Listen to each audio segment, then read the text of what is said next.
হতে হবে, দোষীদেরকে খুঁজে বের করতে হবে। এই সরকারের তো ভিন্ন রকম ভাবনার কোনো কারণও নেই, কোনো সুযোগও নেই।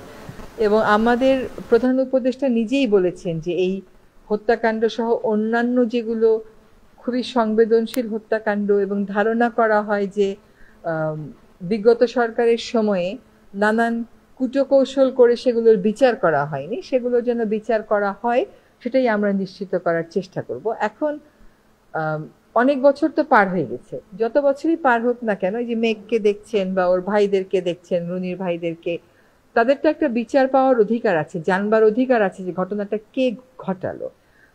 সরকারের সাধ্য মতন চেষ্টা করবে। অনেক বছর পার হয়ে গেছে, এখন সাক্ষ্য প্রমাণাদির বিষয় আছে, আর বহুবার এটা সময় নেওয়া হয়েছে।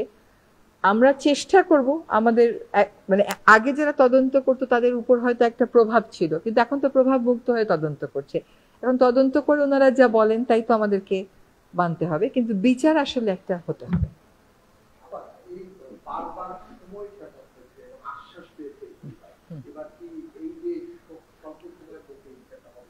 দেখেন, যদি তথ্য উপাত্ত পাওয়া যায় এবং অপরাধীকে ধরা যায়, তাহলে বিচার না পাওয়ার তো কোনো কারণ দেখি না।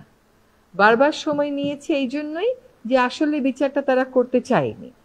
কিন্তু আপনাদের মনে আছে কি না, ওই যে মগবাজারে একটা হাইজ্যাকিং এর ঘটনা ঘটেছিল, একজন নারীকে বলা হতো যে তার হাইজ্যাকিং এর কারণে উনি মারা গেছেন, হ্যাঁ, ছিনতাইয়ের কারণে।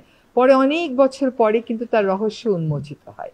তো আমরা যেটুকুন বলতে পারি যে বিচার প্রক্রিয়ার উপর, তদন্তের উপর সরকার কোনো রকম প্রভাব বিস্তার করছে না। এর আগে যেটা হয়েছিল, প্রভাব বিস্তার করা হয়েছিল, সেজন্যই বিচারটা হয়নি। কারণ আমাদের পুলিশ কিন্তু সবসময় একটা কথা বলে যে পুলিশ চাইলে পারে না এমন কোনো কাজ নেই, পুলিশ যদি চায় ঠিকই আসামি ধরে ফেলতে পারে। এখন অনেক বছর ধরেনি, সেটার একটা ভার তো আমাদেরকে বহন করতেই হচ্ছে, যেহেতু আমাদের কোনো প্রভাব নেই তদন্তের উপরে, স্বাধীনভাবে চলছে। তদন্ত রিপোর্ট যদি ঠিক মতন আমাদেরকে তথ্য উপাত্ত দিতে পারে, বিচার অবশ্যই হবে। এরকম টাইম ফ্রেম তো দেওয়া যায় না।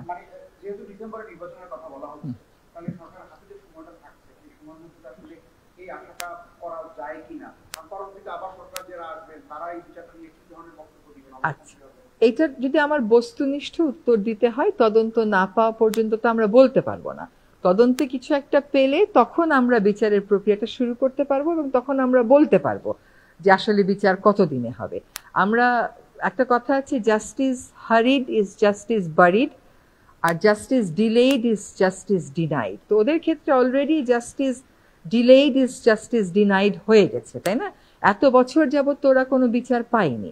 এখন অন্তত এইটুকুন ওরা সান্ত্বনা পাচ্ছে বা বুঝতে পারছে যে সরকারের কোনো অসৎ উদ্দেশ্য নেই বা ভিন্ন রকমের কোনো উদ্দেশ্য নেই যাতে করে ওরা বিচার না পায় এবং অপরাধী যাতে আড়ালে থেকে যায়।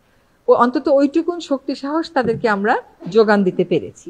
তারপরে তদন্ত হওয়ার পরে আমি বলতে পারবো যে আনুমানিক কিরকম সময় লাগতে পারে। তদন্ত রিপোর্ট না আসা পর্যন্ত এটা বলা যাবে না।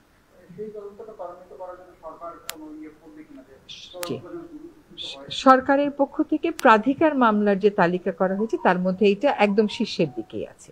ফলে প্রাধিকার মানে তো অবশ্যই তদন্তকারী সংস্থারা অনেক গুরুত্বের সাথে এবং দ্রুততার সাথে দেখবেন। Thank you. জি,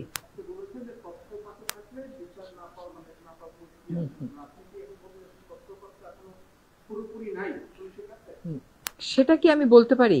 কি আছে কি নাই এটা যতক্ষণ পর্যন্ত প্রকাশ করা না হয়, সাবমিট করা না হয়, ততক্ষণ পর্যন্ত বলতে পারবো না। যে কোনো একটা বিচার করতে গেলেই তথ্য উপাত্তের ভিত্তিতে আপনার করতে হবে, আমি সেই আঙ্গিক থেকে বলেছি। আরেকটা কথা হলো কি, যে যেহেতু এখনো পর্যন্ত কোনো রকমের তদন্ত প্রতিবেদন আসেনি, বারবার কেবল আগের রিজিমে টাইমই নিয়েছে, তাতে করে কিন্তু সমাজে অনেক রকমের সন্দেহ দানা বেঁধেছে।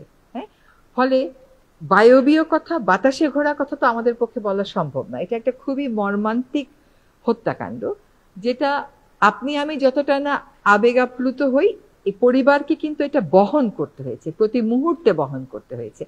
কাজে আমরা বিচারের দাবির প্রতি অনড় থাকি এবং দায়িত্বশীল বক্তব্য করি যাতে করে ওদের কষ্টের বোঝা না বাড়ে।